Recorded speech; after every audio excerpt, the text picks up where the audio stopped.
Okay. Welcome.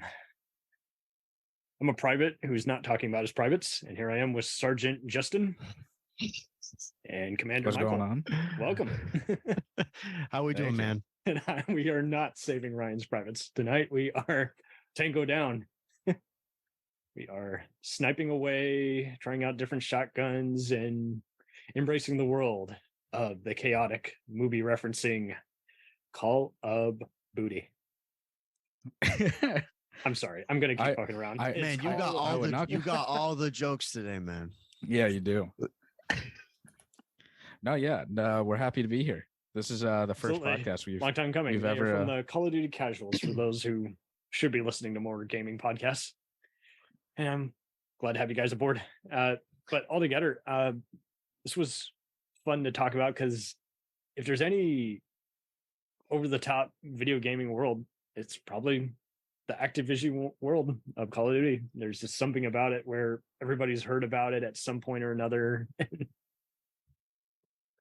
Yeah, I mean it's one of the biggest franchises. I would say it's the biggest franchise in the first person genre. We had, by the way, when's this episode coming out? Because we could maybe mention we did a whole we did a whole thing with somebody. Let's aim for June. We can't we won't put his name out, but we had talked about an earlier one being Medal of Honor with this so-called person. So Mm-hmm. so and how it's progressed in Medal of Honor as that was going up. COD kind of came in and then Medal of Honor died, and now it's really just been Call of Duty for the past, I don't know, century and a half here, Yeah. Mm-hmm. No, that I thought the same shit when, I was a Medal of Honor kid growing up because it was, I mean, they both started out as T-rated franchise before saying, fuck it, no one cares about the ratings. But right. I would always, my uncle had Medal of Honor on PlayStation 2, and I didn't really play those as much. I played a lot of the computer game ones, and I just had the blast of my life. I'm like, I can totally see why Spielberg and company signed off on this. You are totally Indiana Jones with a PG-13 version of Private Ryan and Band of Brothers. You are going around, you're disguising yourself as a German spy and going around infiltrating a bunker.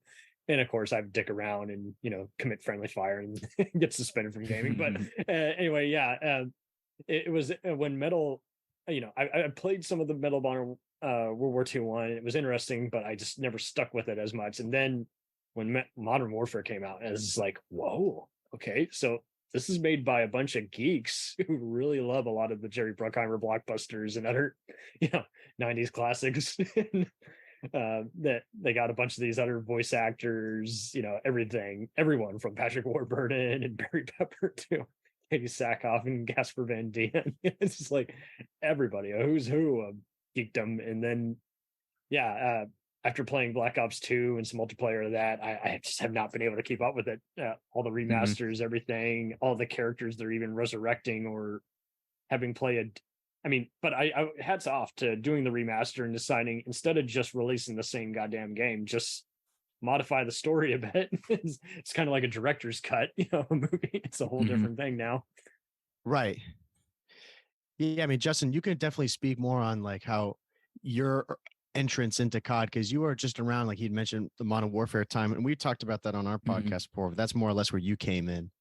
Yeah, I came in into the Call of Duty scene around like MW2, which is, I would say like a lot of the people came out like around that time because MW2 is just so revolutionary in terms of multiplayer. You get all these different perks, all these attachments, you get those MW2 lobbies, all those shit talkers, that meme that meme that goes around where, people always say like, oh, people nowadays wouldn't last in MW2 lobbies. That's besides the point. But yeah, that's when I started. And ever since fun to have a mature conversation about it. I mean, we're always going to have a fan base that really makes us angry to be a fan. It's like, dudes, chill the fuck out. It's like when you're babysitting and you're trying to watch a movie and your cousin will not stop pestering you, or you're mowing the lawn and the dog keeps chasing the cat and you got to put your music up and stop the lawnmower and put both the animals in timeout. It's just you're just having to micromanage, babysit, and keep order all at the same time. It's alarming and exhausting. It's not a way to live. And so you kind of pretty much just got to take a step back and say, hey, it's not the end of the world, but that is rough. Yeah. No, it definitely was. And They're then not going away anytime soon. We can't kill idiots. That's not legally permitted. Yeah. And I mean, again, like the Call of Duty community is it's been toxic all these years. And like we call ourselves the COD casuals because again, we're just casual multiplayer guys. Exactly. And we like to go in, play, but we'll load It's into game. like Anyone will load into games. when you go to a cosplay convention and you're gonna, if you want to do dress up as Marvel or even as a cult movie, like look at Starship Troopers. There's just as many people who are going to be not in on the joke, enjoying every minute, versus us who get that it's a war satire. So it's just you gotta just take it, ease through it a bit. And I know Modern Warfare kind of came free with a lot of PS3s. Was that you or Mike's case, Justin? I don't know. I don't think I definitely did not get Modern Warfare 2 with my console. I can't remember so I how start that happened, but yeah, I mean, well, I mean, they still do it today. I mean, are you primarily a PC person? Or do you play on consoles? I will occasionally just play with friends. I think the last encounter I had, I was doing some Grand Theft Auto on a PS5. It's just right. been a while. It's been a minute, but the GameCube and 360 experiences. So some of your audience, they may know or may not know, and even from our audience as well. Even today, like on the PS5 and with the PS4 and PS3, they'd always done when those consoles came out, they would do these bundles where you would get the PS4, PS5, whatever, and you would get the hot game, whatever AAA title that was coming out at the time.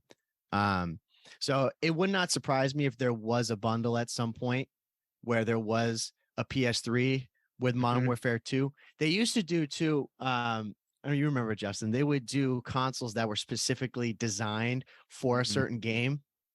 Yep. So they would do like a cool livery or a cool like decal on the console itself. And now those things, man, I wish I like took advantage of them, because some of those you go on the secondary market and they're like, $600-700 for a console that's like, $100 just because they're so rare and they're really cool. But yeah, it wouldn't surprise me if they did do something like that. I mean, Modern Warfare 2, where Justin started, I would say that's probably the cult classic. If you're gonna be talking about movie references, that's the one that everybody bows down to. Is Modern Warfare 2 is the greatest one. I would say it's that, and you mentioned the Black Ops series. Black Ops 2 is the one as well for regarding us being multiplayer people. People don't surprisingly talk about the campaign as much in that game, even though it did have a lot of characters that had come back at that point. Oh yeah. Black Ops 2 is always revered in the multiplayer, but Modern Warfare 2 is revered in both aspects, the campaign and the multiplayer, which is quite interesting. Definitely a rarity. And yeah, I mean, half the time, kind of like how it's hard to find a consistent movie review at first. There's people who are cousins or friends of the filmmakers who are adding all the 10-star reviews, and then there's all the alt-right trolls going around saying too woke, to where it's near impossible to find a movie before you've filtered through all that garbage and even more garbage. I mean, I get that you're going to get a typical 10-star, 1-star review, but then when you got to shift for all that other nonsense, then you don't know what's legit until you've suffered through it all, to where you might as well just shut up and blindly gone in and watch the movie. But it's kind of the same thing with the games. Yeah, I can't ever get a consistent take. It's like, do you like it for the multiplayer or for the story or overall? Yeah. Yeah. I mean, Justin, Battlefield was the same way. I don't know if I really ever had asked you, did you start on campaign, or did you really just start COD like right off the rip into multiplayer? I always start off on campaign, like no matter any game. But yeah, COD, like I loaded into the campaign first. I didn't even know what multiplayer was. And then I realized I could play with other people all around the world without an online connection. In some cases, you could do regular multiplayer, and then you could do the multi, online. But I was the same way. I didn't know at first, and then when I knew, I was like, okay, I'll spend a little extra time on that. Yeah, well, and with the PS3 coming around too, that made it way more accessible because I don't think you didn't have to pay anything for No. PlayStation online, and you didn't really need anything as long as you had a router, and internet connection, you could do it. I know the PS2 had it had some way you could play online. I was definitely not of that realm. I was a ultra mega casual PS2 player. I played single player only. When I played my earliest CODs and Medal of Honor, apparently they had they had multiplayer, but I never even bothered with it because that was too much for my reptile brain when I was like 8 years old. I wasn't gonna bother with that. You're like, what fresh hell is this? Yeah, no way I was gonna be doing it. But I was gonna say something too with Call of Duty. It was interesting because there was a shift at some point. I don't know when it really came. It might have been around Call of Duty 4, the first Modern Warfare 2, where they really kind of went towards this like more blockbuster-y say, yeah, kind of way with the games. I mean, I remember Modern Warfare 2 being now like my background. I'm in the music realm. And they had Hans Zimmer go and do all the music for that game. Yeah, Trent Reznor, all these other Mark Mancina, all these guys who have made a living doing all kinds of epic movie scores. Yeah, exactly. And I'm like, Hans Zimmer. I've done the earlier ones. Yeah, those guys are legends in the movie scene for film scores. I'm like, so Hans Zimmer wasn't paid $50 to go do this. I mean, no, this was a huge budget. So they definitely made that shift at some point to that kind of style for these games.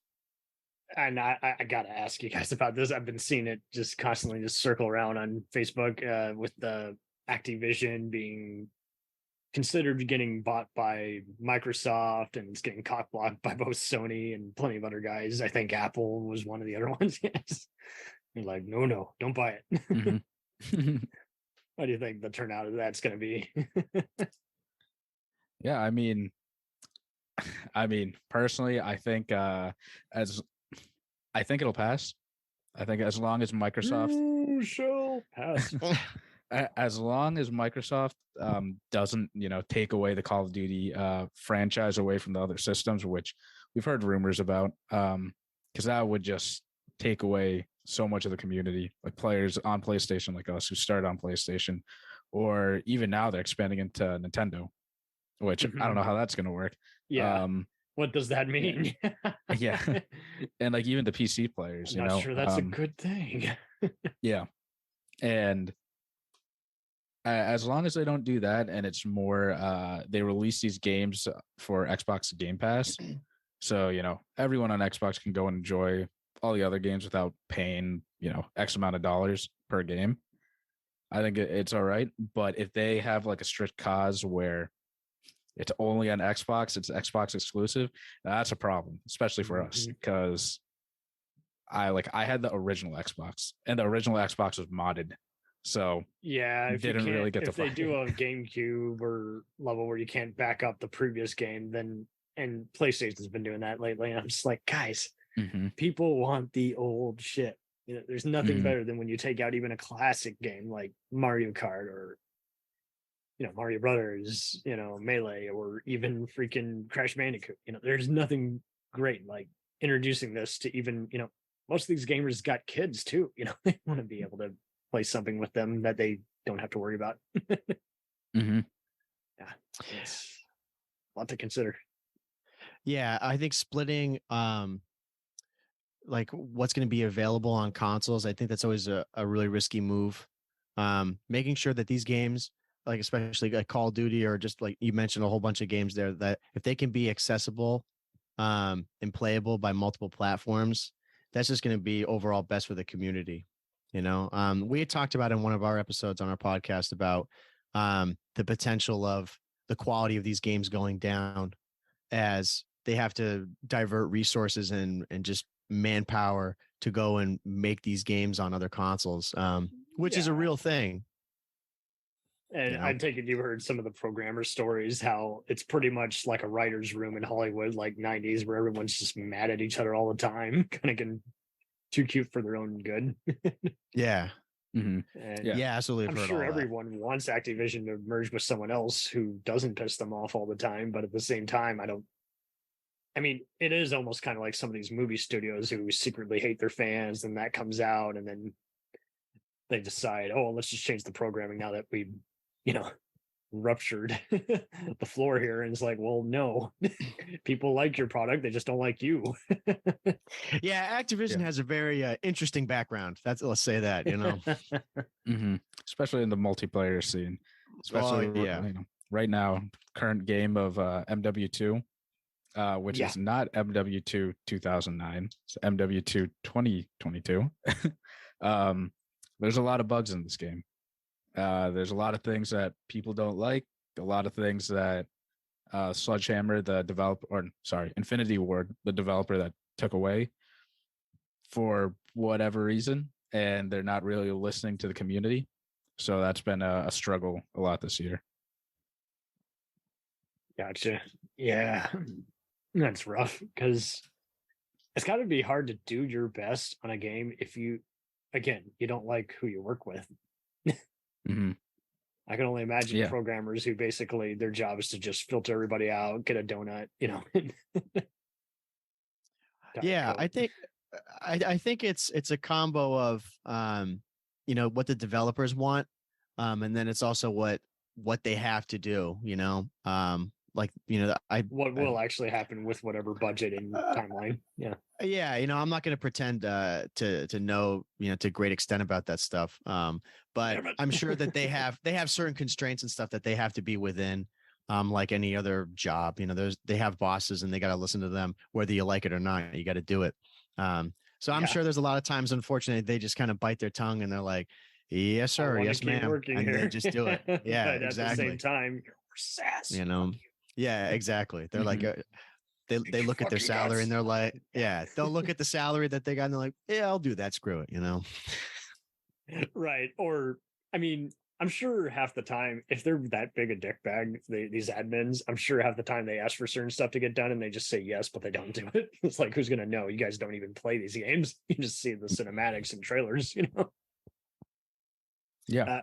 I feel like that's kind of part of the problem with everything. Like, just like people who keep trying to adapt an anime or a comic book but aren't even into that shit, and it's just like, not to say that it is, I'm just saying, is like, just figuratively, like they got too many soulless producers. You need someone who actually wants to do a hell of a job and has some kind of familiarity other than just their kid who plays it, you know, reads it.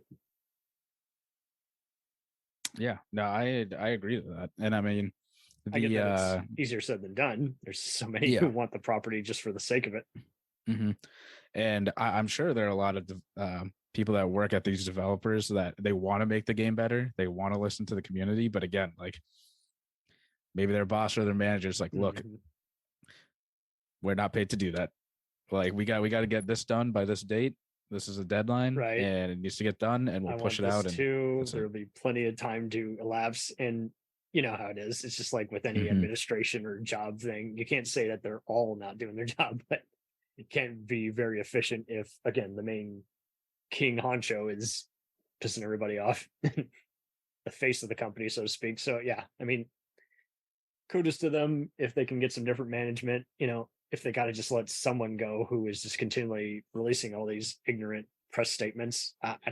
Has there even been any interview by any of those programmers or developers lately? It seems like they've been just quiet because so many people got pissed off by the Activision guys. Yeah, I mean, not recently, especially about multiplayer specifically. They don't really release anything about this stuff. It's they just said that's all we can do right now. We just have to shut them up and make them not go to any press release unless we absolutely have to. It's a Comic-Con, you know. It's a gaming or technology preview, you know. Everybody's here, including Apple and Microsoft. Exactly. Can't miss it. Yeah, I don't know. I mean, probably within the past, I don't know. It's hard to say like exactly when it started happening, but there's just been a steady decline regarding the relationship between the fans and what the developers actually end up doing. But I think, Justin, you would agree with me that there's certain, like, the problem with Call of Duty for me is there's too many cooks in the kitchen. Bingo.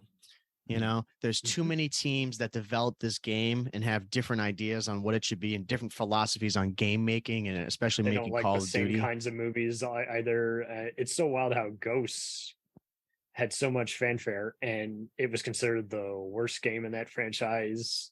But I don't know why everyone was so surprised. Eventually, there's going to be a dud. There's going to be an entry that doesn't agree with everybody. Well, like campaign wise, for me, I don't, I'll die on this hill. I don't care. I thought Ghost campaign was fucking awesome. I thought it was great. Ended on a cliffhanger. I was like, oh man, I really want to see the next iteration of it. And they pretty much stuck the middle finger in my face and were like, well, you're never going to get to see how that ended. Yeah. But again, it's like you'll have this disconnect. The campaign may be really good. And then the multiplayer, it just, is not up to par as to what people would be thinking. Right. But that's all different development teams. There's Infinity Ward, there's Treyarch, there's Sledgehammer, and who else? Raven. Yeah, Raven. Yes, Raven helps out a lot on the. Yep. Yeah. So realistically, you have 4 different teams that have potentially different opinions and thoughts on what Call of Duty should be. And everyone, like all the fans, I think, have one main favorite that we all love and hold up on a pedestal. So, no, for development teams, which is Treyarch. But yes, couldn't resist. But yeah. I mean, as long as they don't do away with any airstrikes, I don't see how they can truly ruin the franchise. I mean, I don't know. I mean, but then again, you go. I mean, they've had it before where they've done James Bond movies with barely any gadgets. So, I mean, I wouldn't be surprised if there was a stripped down version. You're like, what the hell? You don't even have any claymores or sniper rifles. Don't call this Call of Duty then. They basically set themselves, like you say, up high. They raise the bar, and then when they phone it in, it really does feel phoned in. So, I mean, it kind of just makes you wonder if they could sell it to another gaming franchise, but then you'd be afraid that they might do an even more fucked up job or not give a shit. So I really don't have any. I don't have anything else really constructive to really add there. I just don't know what they can do differently other than get rid of the main vice president or whoever's pissing everybody off. So. Yeah, I mean, Call of Duty right now is just in such a weird state because, like, again, we're very casual players, but we're also super into like competitive Call of Duty, which has a whole franchise league and everything. I mean, you need that. There's always going to be someone who says something out of line and you give them a slap on the wrist, and then there's going to be others who do play and they're very clever. They're like, oh, you bastard, you blew me up again. And it's like, see, but that was fun. You remember those occasions because it was a great excuse to play with your friends who you weren't unfortunately couldn't be in the same room with, or you didn't have to worry about COVID and you guys came over for a fun gaming session. You were up till 1 and you had fun. Yeah. And I mean, personally, I don't think Call of Duty, regardless, whatever developer or whoever takes Call of Duty, it's always going to sell. The franchise is too big to just fail. No, that's true. And it's just like music, like Chinese Democracy, I'm sure sold well, even though it was an awful entry for Guns N' Roses. No, that's very true. Yeah, and like MW2, this game broke so many records, so many sales, but the majority of the fan base doesn't like this game. Yeah. No, it's very polarizing. The latest one, guys, just to clear that up. But yeah. I mean, there's always going to be like a divide on these games, like with the really more hardcore, more passionate fans, the people who play the game past, a couple of weeks or month of the game being launched. And I think that's where you end up seeing with a lot of these games, you see the true strength of them is how they're held and how they're developed over time. Because I don't know if you know with a lot of games now, but a lot of games, they have what they call live action support. Do you know about this at all?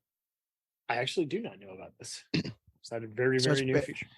Yeah. So it's pretty much now when you have these games come out, the developers, they can continue to work on the game or make any edits or any changes, like, putting in patches and fixing things that may be broken, things that the community mentions, or maybe things that they bring up.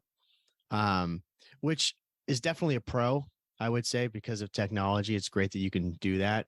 The only problem is now you get a lot of AAA games that come out because of deadlines, and they're not completed like they should be. You know, yeah, which is it's a casualty of it. And then you would think that that support would be really strong in the coming weeks and months of these games.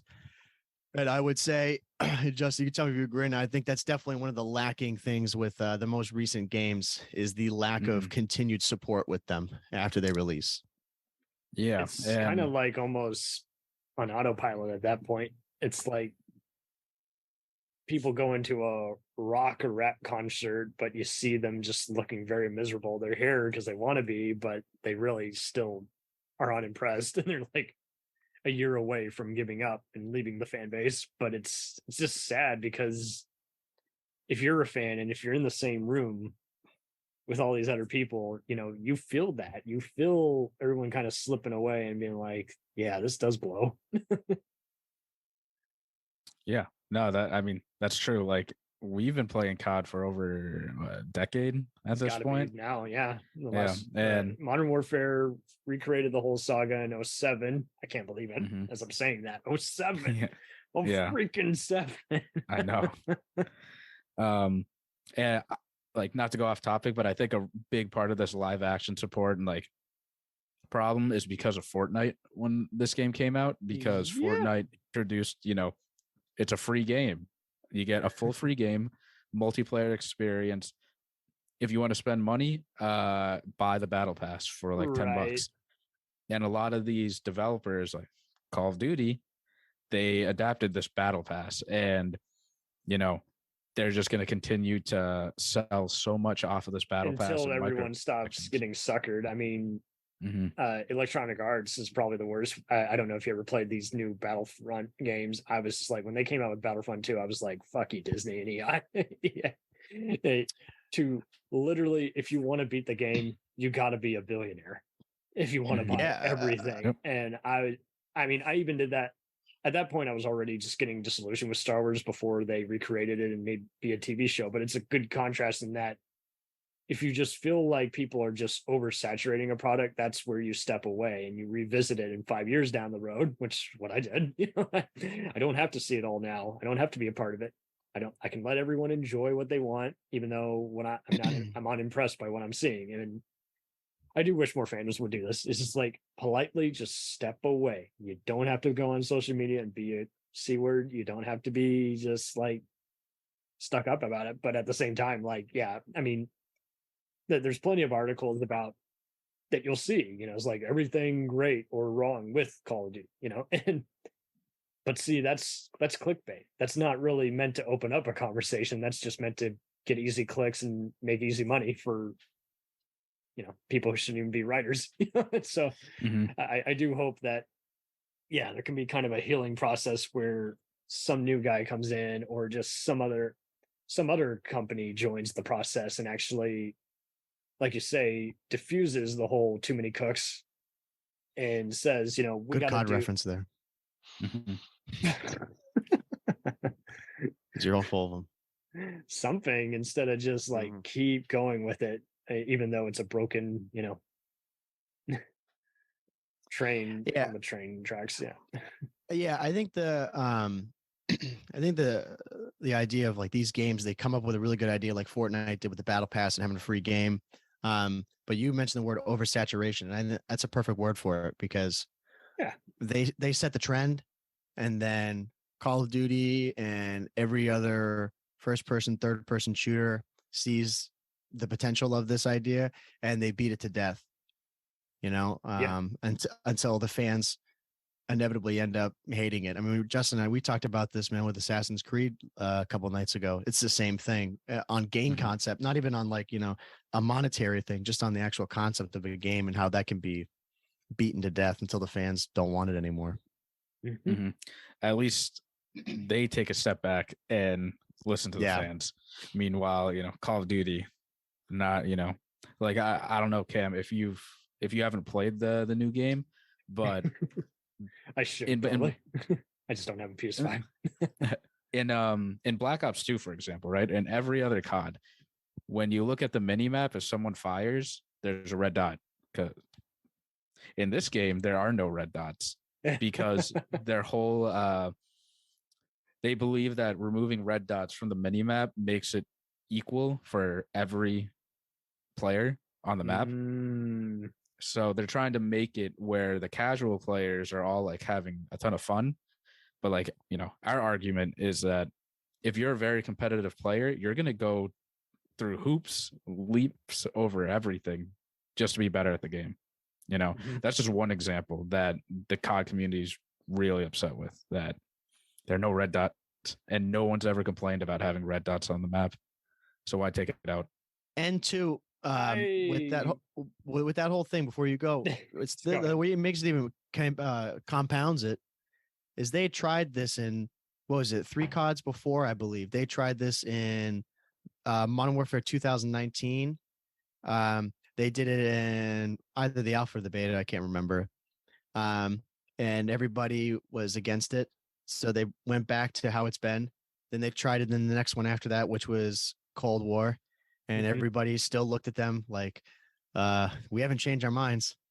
And they said, okay. They went back. And then they did it again in Vanguard. And everyone's like, we still haven't changed our minds. They're like, okay. And then they did it in Modern Warfare 2 for 2022. Everyone's like, are you guys crazy? And they're like, no, you're crazy. And they kept it in there. So now it's they've just totally disregarded what the fans been saying for many years. And they felt that they know best. And I mean, it's their game at the end of the day. They can do what they want, but it's against what I think everybody, the vast majority of the community wants. Yeah, that when I see stuff like that, I mean, that's kind of part of the mini clickbait sites. They'll have a question, which is, we want to engage, but really, no, we want you to waste your time until we close the, forum and we made money from that. But yeah, it's just very bizarre because, yeah, you're just having to, I mean, how many of your friends would you say would look at the red dots in the map versus look on other people's screens? Because I feel like that's kind of where it leads to eventually. Eventually your eyes wander and then it's like, you bastard, you totally are cheating. Yeah, I mean, you mentioned with like critics and stuff like that, and I'm on the fence. Like, I don't really I take critics with a grain of salt because I don't know who this person is and I don't know how much time they've put into a game. I mean, you're a movie guy, right? Like, do you think you can watch a movie once and be an expert on it? Hell no. No. So these people play Call of Duty. They're like, they play the multiplayer or the campaign. They play it for, say multiplayer, they play it for 2 hours. And now all of a sudden they're an expert on it. I mean, you got to be out of your tree to be thinking that way. I mean, Justin and I put in every year, we put no less than 10 days on these Call of Duties, of in-game time. We play every day. When once we're done with this episode, we're going to go make food and go play for a couple hours. It's like we play all the. We'll return after these messages. Hello and welcome to Culture Shocked, the pop culture podcast brought to you by 4 aging millennials and our outdated opinions. Join us every Tuesday as we discuss movies, TV, games, and even music, new and old. Dude, what do you think you're doing? Are you seriously trying to record a promo without us right now? Well, yeah. Dude, you can't just do the promo by yourself. Who's gonna listen to that? Yeah, and you probably haven't even told them that we're a pop culture podcast where we always agree on everything. For instance, the Sam Raimi trilogy easily being the best of the Spider-Man movies. No. But I think we can all agree that Jaws is a classical masterpiece. Nope, don't like that. But we do all agree that the sequel trilogy of Star Wars is the best in the Skywalker saga, right, guys? That comment is so ridiculous. I don't even know where to Anyways, that'll do it from all of us here at Culture Shock. Thanks for listening. Do you ever find yourself thinking about who would win in a fight between Goku and Superman? Hi, I'm James Gavsey, and on the Who Would Win show, me and my co-host Ray ignore anything important happening in the outside world and debate fictional battles between characters from comics, movies, and video games. We got a new show every week, and almost always am I the winner. Yeah, not true, Ray. In the past, we've discussed such matches as Captain America versus Darth Vader, Solid Snake versus the Iron Giant, classic matchups like RoboCop versus Terminator, and even the Muppets versus Sesame Street. That one was crazy. So if you're a fan of geek culture and love a spirited debate, check out the Who Would Win Show wherever you get your podcasts, or check us out at whowouldwinshow.com.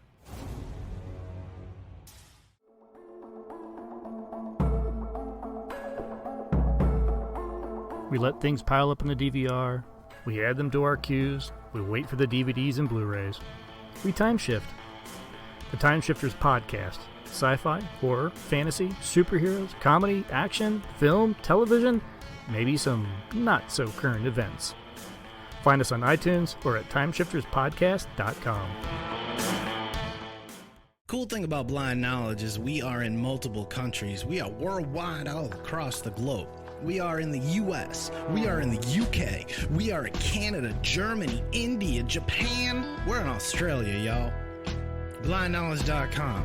Now back to the feature presentation.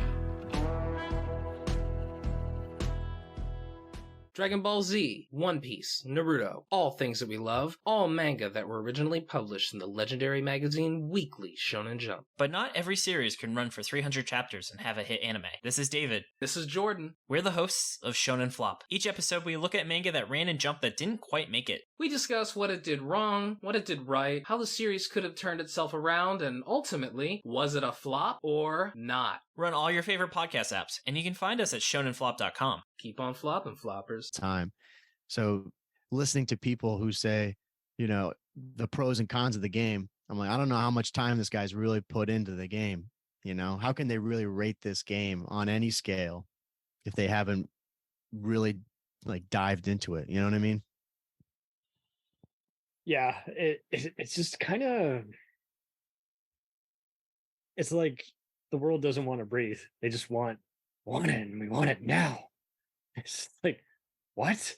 Want to be a little patient here, but yeah, I mean, it's like everyone has gotten rowdy. They want to just kind of get a rise out of other people. Otherwise, they don't feel like it matters. And it's like, well, why? Yeah, I mean, the Call of Duty, get it all in one. You just take it with a grain of salt. But yeah, yeah, the Call of Duty community. Just if you're ever on Twitter, and you're seeing fans of Call of Duty tweet, we're very passionate people about this game, and it's just sad to see so many passionate fans that, like Mike and I, like we haven't given up on the game, but our entire friend group has. We're the only two that still play Call of Duty. And it's just sad to see, because I remember, you know, back in the day, you know, we'd all come back from school, like you said, like hop on the PlayStation and just play till like 1, 2 a.m. Then go to school and all talk about, you know, oh, remember this game that we played, and then repeat it. But now, like, it's just Mike and I with these experiences, and it's sad that these developers and Activision, they don't really care for the fans right now. Like, I'll say it, like, they're posting stuff on Twitter for like fan engagement and like, oh, vote on this poll so we can put this in the game. But does that really solve anything if you're not actually listening to us? It's like, not only do people not want to solve half these problems, but they also just don't want to talk about it. They don't want to have a healthy conversation and just, you know, figure it out. Yeah, I mean, gaming is in a very interesting space, at least with the multiplayer aspect, and that we do have such a voice in what these products are. I mean, I think everybody would agree that the developer who made the earliest Call of Duty's Treyarch, and they made Call of Duty World at War, and they made the whole Nazi Zombies franchise and series that's part of it. That was started by them. They listen the most to the community. Casual and competitive. Absolutely. Yeah. Do you follow much or know much about the esports space? Esports space. No, I do not know that. Sorry. So it's fine. That's just people who are, you know, absolute gods at the game, and they play it professionally and get paid for it, you know. That's pretty much what it is. But they have their own set of rules and stuff that they have to follow, just like compared to if you're a you're playing basketball with your friends versus if you're playing in the NBA. You know, there's a lot more stricter rules and teams. It's the same thing with gaming. You know, Justin and I play casually, but there's teams that play, and it's very strict as to what they have to do and cannot do. And Treyarch does a good job of listening to those guys who are, you know, the people who are paid hundreds of $1,000s a year to play, and then Justin and I, who just, you know, we play for a couple hours every day, and then the super ultra mega casuals who have a couple of drinks while they're playing and, you know, get 2 kills and die 90 times, you know. So they cater to everybody. Mm-hmm. Meanwhile, I can only hope. Yep, Infinity Ward and like the other developers, they're mainly catering to the casual player, but I don't know where they're getting their data and their, you know, statistics about this because what data? yeah, because they keep saying, you know, the people want, you know, red dots out. They want X map. They want this. They want that. When Mike and I, like, we've put in out polls on Twitter and like reached out to our audience. No one likes this stuff. So I don't know where they're getting like all this data, statistics. They're AI for sure. Yeah. Yeah. They pull these people out of thin air. Yeah, or it's their testers. Like how many of their testers actually play the game on, you know, a daily basis like us? Yeah, you know, I really don't know. You know, I wonder what there's a severe disconnect that goes on within these camps. You know, I mean, relating it to like a lot of these, I don't know, compared to like a more story driven game, like there's definitely different teams that work on these, you know, like shifting back with some campaign stuff. The campaign people are all really united on what they want to do, and they have a real plan, are very passionate about it. And I would say, man, I would say there's very few campaigns in COD, in my personal opinion, that are awful. You know, most of them are good. Yeah, exactly. Yeah. They're at least they do have 6.5 fun villains and various things for you to do, as well as just like, I mean, if you want to go back to the original Modern Warfare 2, that was fun because basically we, you know, they made reference years before we had movies kind of referencing Call of Duty type video games like Olympus Has Fallen. We had so much fun just seeing them, just how half the missions just sounded like, again, just 80s and 90s movies. Like, here's a cliffhanger reference, here's something like The Rock or Crimson Tide, and then, you know, you follow up with a Red Dawn type mission, defend the Burger Town. And like, that's amazing. Yeah. Mm-hmm. Yep. But with Black Ops 2, I mean, and 3, those were interesting how they not only, you know, just kept getting even more actors to do, you know, motion capture, voice acting, but also just allow bigger plot expansion. Yeah, which COD was it, Justin, that they had Conor McGregor in? It was not Advanced Warfare. It was Infinite Warfare. Yeah, Infinite maybe. Warfare. Yeah. Yeah. Advanced Warfare had what was his name? Kevin Spacey. Yeah, Kevin Spacey. Yeah. I mean, you talk about canceled, and that guy's up there, Yeah. unfortunately. Yeah. But they had huge people in these games. And I think, was that one of the first CODs too that really made that shift to like big name people, like with the mocap and like, having their face in the game? Mm-hmm. Yeah. Yeah. And that was, I mean, first time they had a major celebrity, and also first time they had jetpacks into a Call of Duty. Yeah, Advanced Warfare was the start of that. Mm-hmm. Who's your favorite of the various voice actors? There's been all kinds of people. Chris Maloney was in one. There was, you know, Modern Warfare 3 had Timothy Olyphant and Idris Elba, who you interact with and you help them disarm a bomb before they stay behind. I loved MW3. Yeah, Mike and I are godlike. Big MW3 fans. Yeah. Yeah, I'm trying to think. I mean, you could fill in the blanks on the names because you probably know them better than us. But man, I gotta go. I mean, again, gotta stick to our name, COD Casuals here. I gotta say that probably the OG Captain Price for me, like voice actor, whoever that man was, he's up there. I love him. Sure. I mean, Yeah, you know his name? James C. Burns was another one. I actually don't know that one. Billy Murray, I think, was voicing numerous Rin. There's this other character actor who's done a shit ton of stuff. I know Roman Varshavsky was the one who did. He did. He played Makarov. No. He was the one guy who like sets off the ginormous bomb throughout the whole Modern Warfare. He played. I'm sorry, I cannot speak today. I just want him now on the spot. He was. He played Vladimir Makarov. Makarov. Yep. Yes. Yeah. But yeah, Craig Fairbrass played Wallcroft, and he's played plenty of other ones, including in Modern Warfare. But then there are other times where it's like it takes you a minute to realize, like, oh my god, Overlord, that's that actor, that's actor. You know, many people have played him. Kevin McKidd did a hell of a job playing Soap. Brian Blum is no stranger, and he played Yuri. But yeah, Billy Murray did a hell of a job as Price. William Fitchner played Sandman. Yeah, man. Yuri was a character who didn't have enough time on the screen. You know, hearing his voice, if I remember correctly. Probably.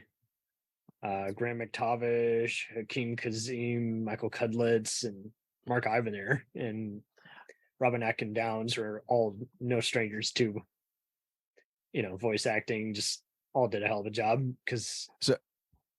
So I looked up. I looked up the original voice actor for Captain Price was Billy Murray. Yes. Yep. Yeah, and then it was who to go. Barry Sloan. He was the guy who did the later ones. He did. He's MW very underrated when you see him in live action roles because he has a way of just kind of really working very well with a giant ensemble. So it's just cool to know that all these voice actors can really. I mean, voice acting is already hard as it is because you don't know half the time what your character looks like. You're just going off the direction you're being asked, to do. So I applaud these guys though. The most iconic like voices I would say in Call of Duty is obviously the main characters, but like from Nazi zombies. Oh yeah. Instantly when you hear that music and you hear those voices, you know what area. Yeah. Yeah. Cool soundtracks for those. Yeah. Oh yeah, the best. And they kept the original guys for quite a long time, didn't they? I think so. And I keep hearing that they're doing away with it. I'm like, seriously, why? I think they called it in Black Ops 3 when they completely ended. Yeah. Yeah, I don't really know what goes into some of these guys, unfortunately, having to just stop. I don't know if it's just contracts or, they just don't get hired again. Because I looked up that guy I just mentioned, Billy Murray. He's 81, I mean, guy's up there, but. Is he really? Yeah, I don't know how strenuous that is to go voice it. But again, now it's mocap, so you got to be like actually moving. You can't just kind of sit. I don't think they're going to animate your whole face like they used to, where you just like, again, where you didn't know what your character was going to look like, like, are you, did you play a lot of games prior, like other than Call of Duty? You ever play like, Justin, he's going to roll his eyes. Got to mention like Jak and Daxter. You ever play that game? Yes, a little bit of that. I was more into Ratchet and Clank, but yeah, just all good stuff. There was that. There was Resistance, Fall of Men. There was Mercenaries. Yeah, obviously. Well, think of 5, but yeah. Well, I was gonna say with Jak and Daxter, like I didn't realize. I mean, that's my favorite game of all time. But the guy who played in the first one, he played Gall Agaron, who's like the main villain of that game. No, wow. It's Dee Snider from Twisted Sister. Which I couldn't even believe that. I was like, I mean, he's a rock frontman for a glam band. I take it you saw his movie, the serial killer movie. Oh, I can't remember. I know what you're talking about, though. The name escapes me. Strangeland. Yeah. Yeah. But I know what you mean. Yeah, there are times just like, who casted it? Did someone know? Yeah, exactly. Yeah, I'm like, this guy doesn't do anything in the gaming realm, and he's playing this. Did he have purple a kid who wanted him and insisted? Yeah, I My don't know friends the will think lore you're behind cool it. You if know, you. yeah, I have no idea. You know, but it's strange because like that, and then like you mentioned Ratchet and Clank. I mean, I think the best voice actor in that was the first one. The first Right? voice actor for that was so good, and absolutely crushed it. And then they told him to fuck off, and he never came back. I was like, why? You know, he was so good. Yeah, what did he possibly say that just, and half the time it's like these producers will change stuff up, but it really hurts them kind of in the long run because, what if one of the actors says down the line, okay, it's been 10 years. Yeah, those guys fucked me over, and people are mad now. Mhm. And then Right. there's other times where it's like, well, nothing personal. I want something different. It's like, well, there's really no need to change it. It's not broken. Exactly. I mean, like we think, but then there's certain times they do a really good job. Like, I think the new voice actor for Captain Price is really good. Mhm. And I think the one that they just did for Modern Warfare 2, that was the first time they brought back Ghost. We can actually hear Yes. him.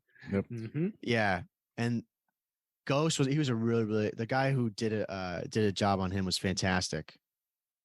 Totally. So yeah, so there's times where they can bounce back. Because Ghost had a pretty good voice. He had a nice voice in Modern Warfare 2, in the early one, the original one. I mean, they can get all kinds of guys. But he They can delivered. get guys from other voiceover translations. They can get people from Twisted Metal, Final Fantasy, King of Fighters, even Dynasty Warriors type games. I mean, I've had to do the same thing. We're getting used to the new guy who replaced Michael Ironside in Splinter Cell. He did a hell of a job. He looked like the character, and he did the motion capture and fighting, and then he did a hell of a different voice and made it his own. And I got to say, bless you, because it's not easy.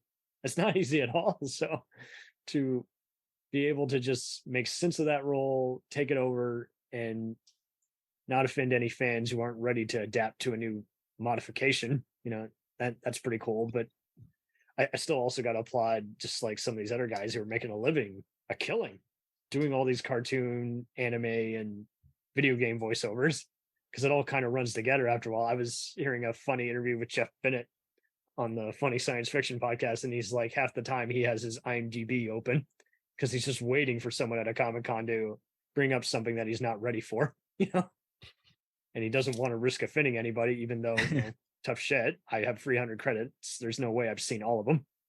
Right. Yeah, I wanted to add too, like, this is not related to COD, but a great developer that I'm sure you've heard of them, Naughty Dog. The Last of Us. Since the Last of Us, the TV show, I'm sure I've hoped you watched it. And the video games, like, they do a fantastic job keeping the audience happy. The actual what's it called again? gamers. The Last of Us. The Last of Us. Yes, I need to still watch that. I know it's already wiped my sister out, so looking forward to it. But yes, it seems like it's a rarity. I mean, did you guys see the Halo show by any chance? No. I totally recommend it. It's not Judge Dredd where he takes his helmet off nonstop, even though they keep saying that. It's like, guys, that's when he's not in combat and he's in his locker room. They're just showing you what's going inside him. But I mean, despite having that, Spielberg's company co-produce it with Showtime and Paramount Plus, I thought they did a hell of a job because they incorporated all the sound effects and had the video gamer guys do all the animations. So it's like, well, so why did this lose? Why did people not get crazy about it? Yeah, I mean, that I can't add because I never played Halo, so I don't know like the community and the you'll definitely be able to make sense of the plot. You won't have be asking questions saying, I feel like this is something that only gamers are going to get. So I mean, same thing with Last of Us. I mean, they had people like Jeffrey Pierce and some of the other guys, Troy Baker, make cameos in the show as different characters. But I mean, kudos to having, again, just a dedicated fan base. But every once in a while, I would still see people just talking smack. And it's like, guys, it's not over yet. And well, why do you think people want to just, I get that it's easy, but really typically when you make a statement, you want to leave an impression. If all you're doing is just no different than trolling or just talking shit, I mean, it doesn't help anybody. I always wait for a show I mean, now that TV is even shorter, I can wait for a few weeks for all 10 episodes to come out. I'd rather do that than just, watch it once a week and then be pissed that it's over for another year. I mean, yeah, I mean, I don't know, Mike. Like, why do you think there are so many, like, not just trolls? Like, everyone's just, they have their opinions and they take Rotten need to voice Tomatoes it. so seriously. It's like, it is based on quantity.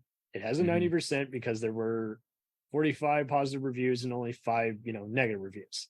It doesn't mean in any way, shape, or form that it's a classic, even though it has a 97 on the damn site. I think a lot of people are bored. No shit. It's just like, but then they mix it in with like, you just need me to give you some Crayola crowns so you can just go away. Yeah, I think a lot of people are. I think they're bored, but they want a voice. Well, I get that they want a voice, but like, there's so many ways to do that. Shit. Yeah, well, and I think too, part of it is people, have a really hard time being able to control their thoughts and actually offer something. Yeah. Yep. Yeah. I mean, I mentioned to Justin before, we were talking earlier about critics. I think I'm very selective on who I listen to for critics. Right.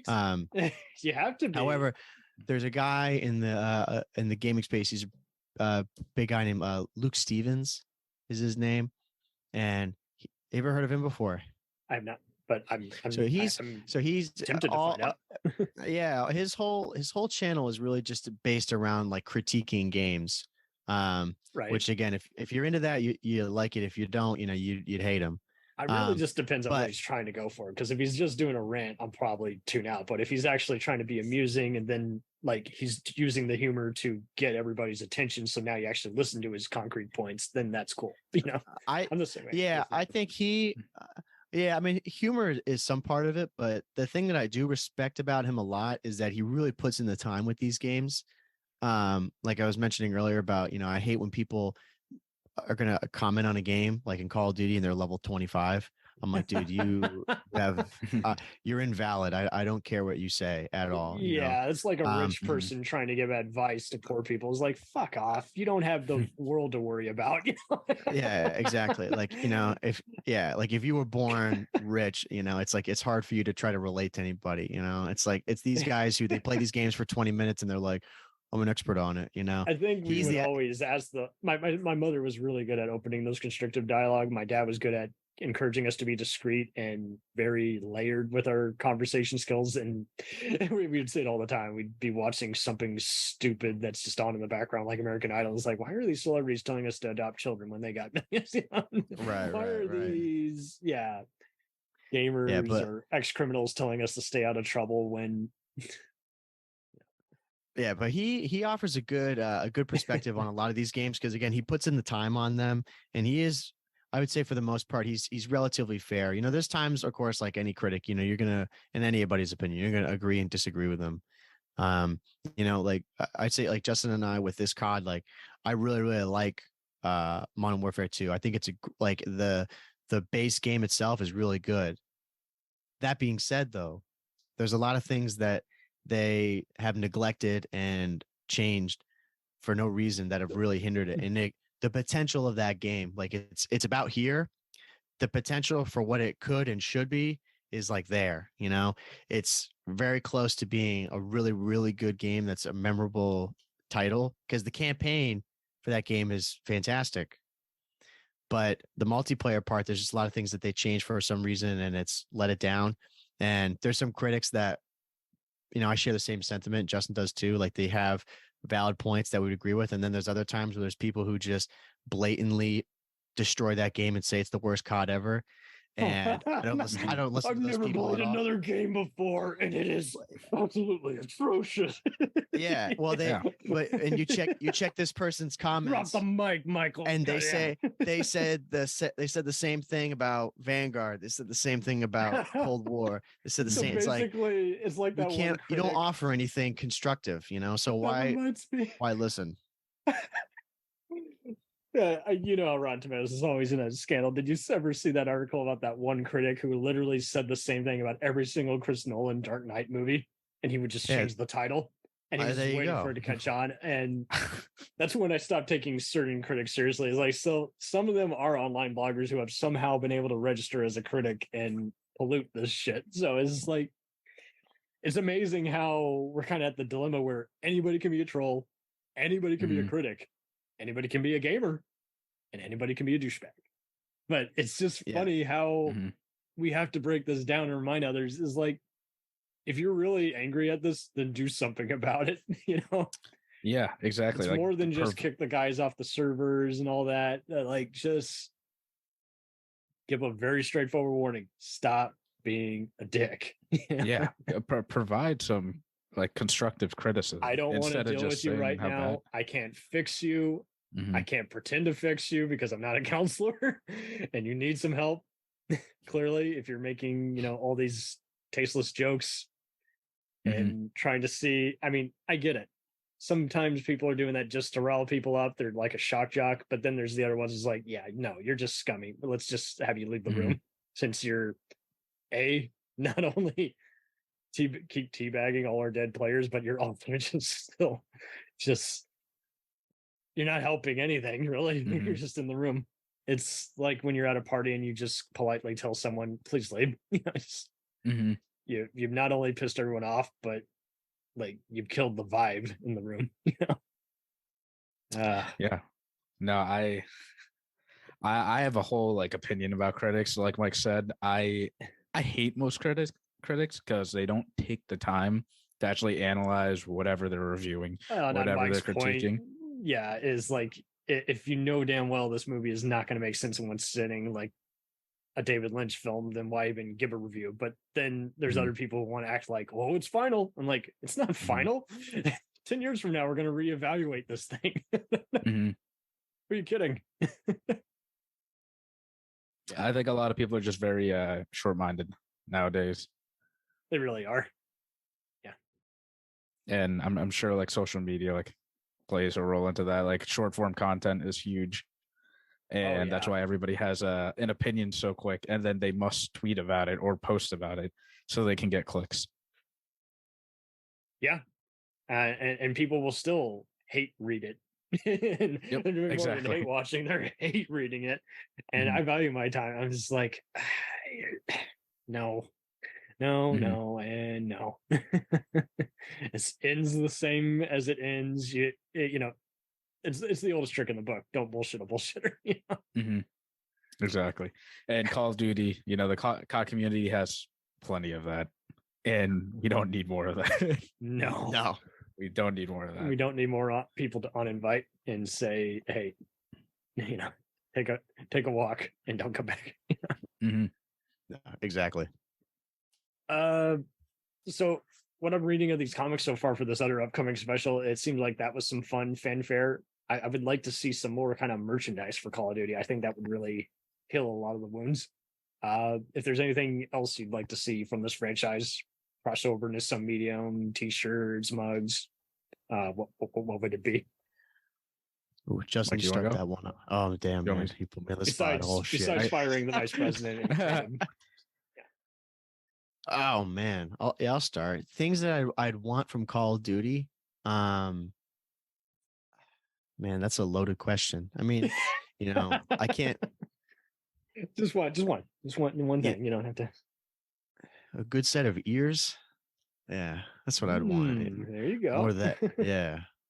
Maybe I'll leave some actual fan mail. Yeah, have a PO box. Yeah, there you go. Oh, yeah. Go to the post office. President of Activision. Suck a dick. Yeah.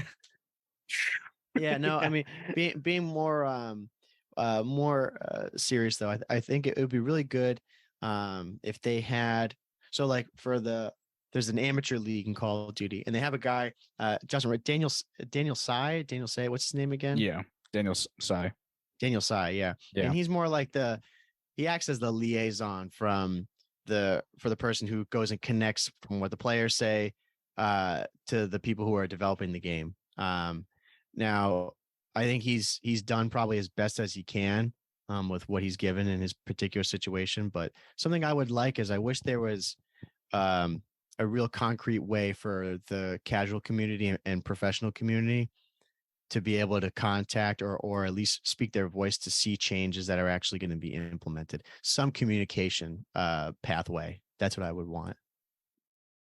Transparency. Pathways. That is some real talk there. Yeah, Mhm. transparency and a clear pathway. Yes. Mm-hmm. Badass. Yeah.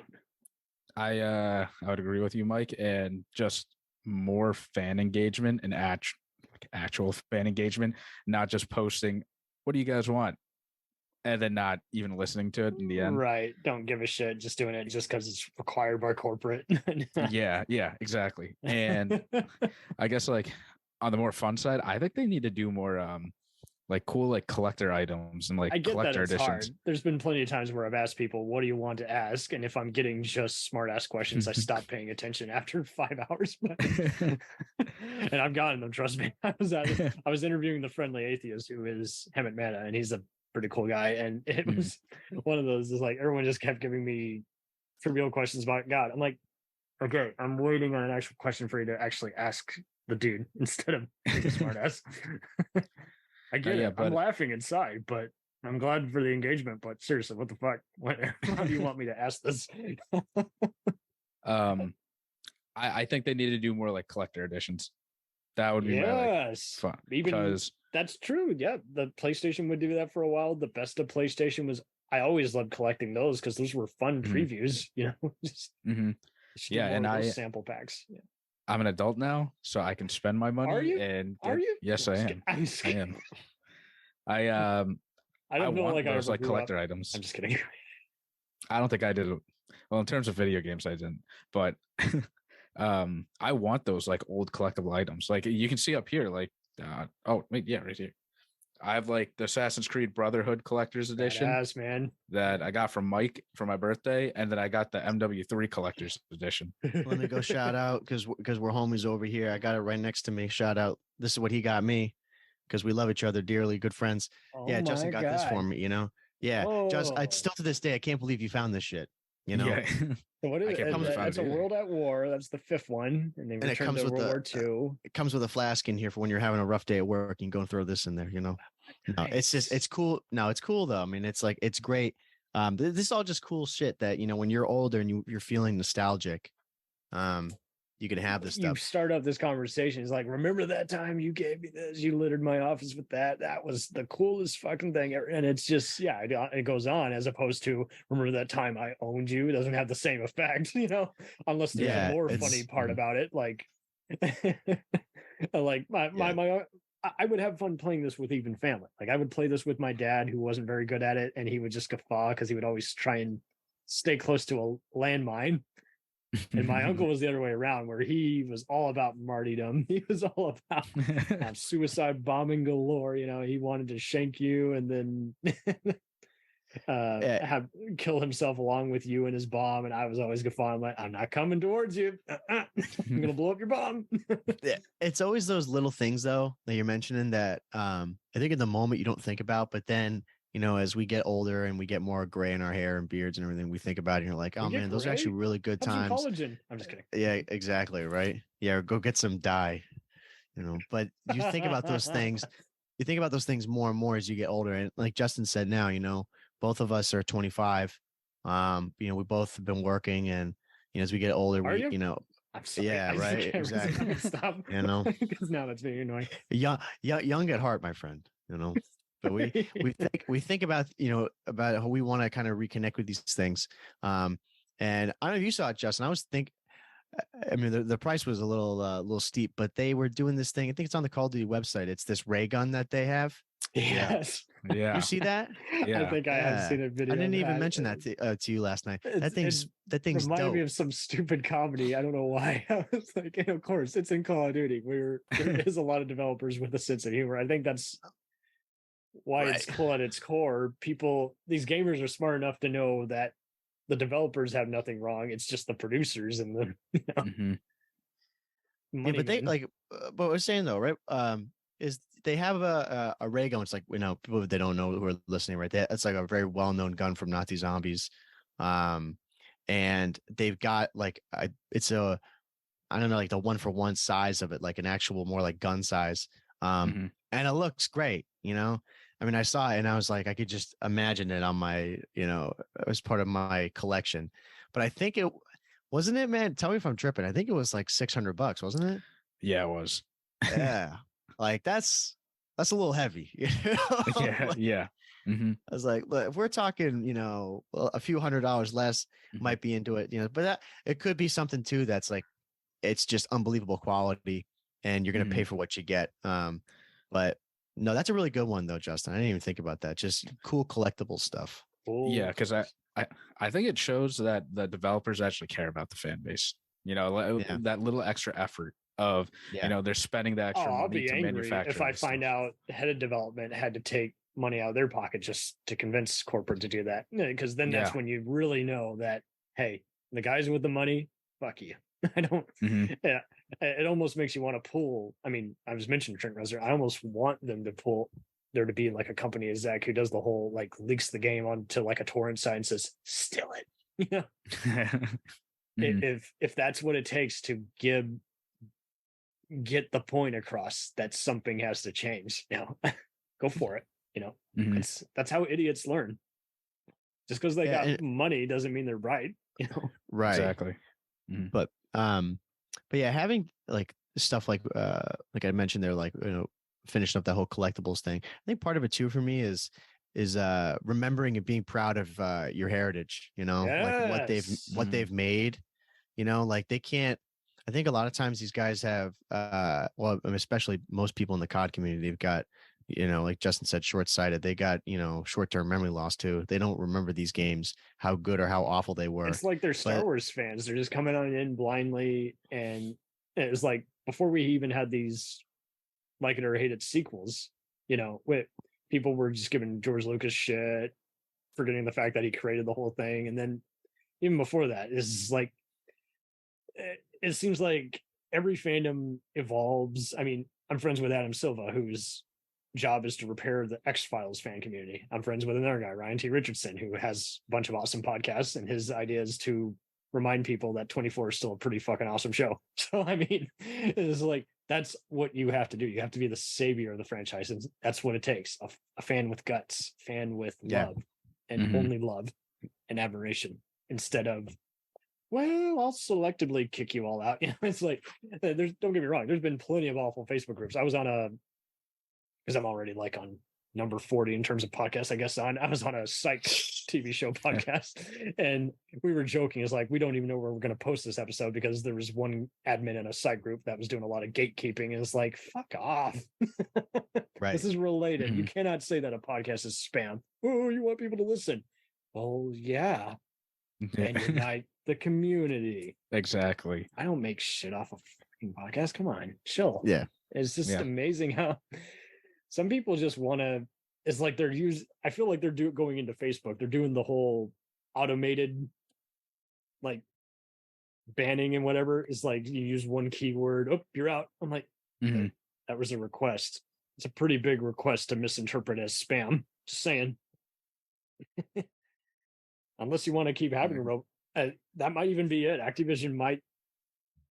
I pray they don't. They might pull a Walmart. They might say, you know what? Let's AI generate the game, and that is the only way that they will totally lose the franchise and have to sell off their assets. You know. I hope that they better not pull a Walmart and replace almost everyone and have like their free people, and the rest is just computers and automated voices. You know. Doing that would be the death of COD. Yeah. But no doubt. Who owns Battlefield? I can never remember the developer of Battlefield. Ubisoft. Okay, so Ubisoft. Yeah. I bet, again, I've liked some of their games. I was never crazy about some of the Tom Clancy Ghost Recon crap, but hey, I'm a Splinter Cell fan for life. I love Prince of Persia. It's so funny. I was playing like the rebooted Saga, and I remember I played like the first game, and I think I played a demo at Best Buy at like the third or fourth. I couldn't keep up, but I was always loving it. And here it is. My my dad and uncle are again just looking at it like, you do realize we were playing that back when Doom, was first the thing on our computer. Star Wars Dark Forces, the first person shooter thing has always taken an interesting twist. I even have gaming pals who don't like these kinds of games because they can't see their character. I'm like, you do know you can go into settings and remodify that, but it's not the same. I want to feel me, pistol whipping someone or clocking back. And it's amazing how kind of like Grand Theft Auto, we're having to remind people this is a fun escapism, Oh yeah, GTA is a great example. Yeah. Oh yeah. I don't play it all day. You will want to start jacking a car, but no, seriously, you will. You. It's amazing how. I mean, I've had these healthy conversations with people before. It's kind of like porn is getting rid of all the sickos. I don't understand why still politicians are doing the whole games are causing violence, and I've never seen that associated with Call of Duty, but I've seen some occasionally, like a grandparent walk into a room and get disgusted that they're a teen in their family is playing that. It's like, you don't get the context, but it's almost like telling people the essence of rap music or metal, and artists who have worked on it have said it the same. If they're already not ready to listen, let alone listening to how it sounds and not the actual lyrics, it's already a lost cause. So, I mean, I haven't seen them attacking it as much, but I am getting more concerned when you're seeing people like in Florida, try and boycott, anything gay in Disney, not allowed here. It's like, fuck. And yeah, I hope Call of Duty and other gaming stations, I mean, we've gotten rid of some toxic people in other settings and entertainment venues. So hopefully, if there's anyone who's just not getting it, they just politely step down. And I mean, hell, maybe they can still the Medal of Honor guys who rebooted it with their modern take on it.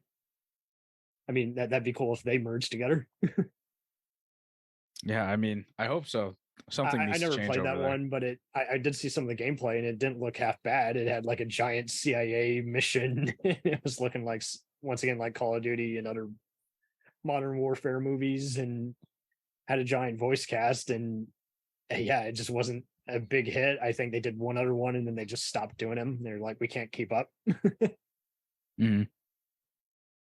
I mean, you mentioned it earlier, but yeah, altogether, I think we've summed up just so many different points. We looked at it again and again, shook our heads at many, and acknowledged others. Yeah. What is the Call of Duty Casuals podcast got coming up? Yeah. So when is this episode coming out again? I promise it'll be June. Okay. Yeah. So hopefully we'll have a couple more guests, on the podcast. We're about, you got a good back and forth mode. Yeah. And if you're interested about Call of Duty on the casual side, and what we like to focus on too is getting more casual players to understand what Call of Duty discovered esports is. You guys were listed under Call of Duty and video game podcasts. There you go. There you go. Ranking on some of those podcast sites. Yeah, and if you want to learn more about the CDL, the Call of Duty League, where there are professional players making a lot of money just playing Call of Duty, and it's at the highest level possible. It's awesome, and they have live events. Mike and I have gone to these live events. They're amazing. You're surrounded by like an amazing fan base. It's awesome. It reminds you of when I think it was Red and Blue. They had those reality shows that were showing people competing with playing Halo 2. Yep, exactly. That was dynamite. And that's when cable TV started doing stuff like that, as they didn't really think twice about it. It was just a summer substitute for like 2 years in a row, and then they stopped. But I was like, see, that was interesting. That was when I knew. Well, I don't know that I knew. I just got an idea that cable TV and all these other places, even YouTube, were trying to change up the whole video game review and play an interactive kind of notion, because it's like, see, that this is an interesting way to incorporate a lot of highlights and what even gets people gaming on this in the first place. That's a cool thing to interrupt. And then it's also cool to, again, have something for those who just want to see people competing and playing a game. It's really no different than American Ninja Warrior, but it's cool to see them actually, almost like an interactive laser tag in a way. You're just seeing people around the world compete in this, and they're just so damn good at gaming. Mm-hmm.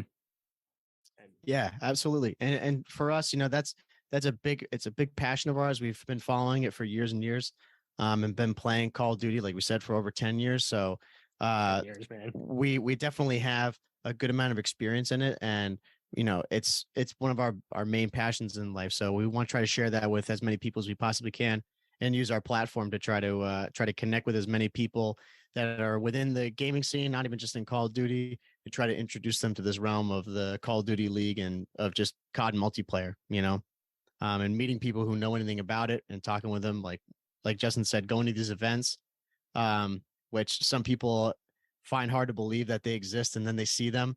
We have a lot of videos that we put up where we pretty much document a lot of the things that are going on at these, and it's fantastic. Keep it up.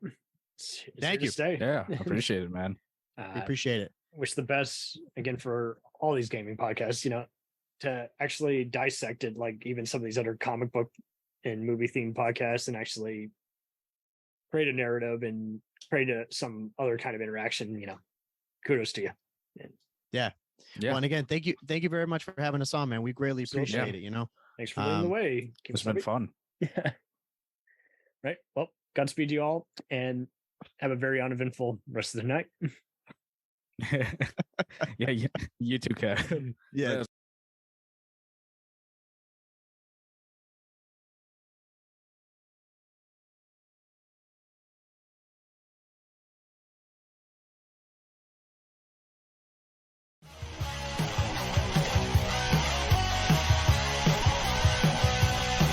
Follow us on the web on Facebook, Twitter, and Instagram.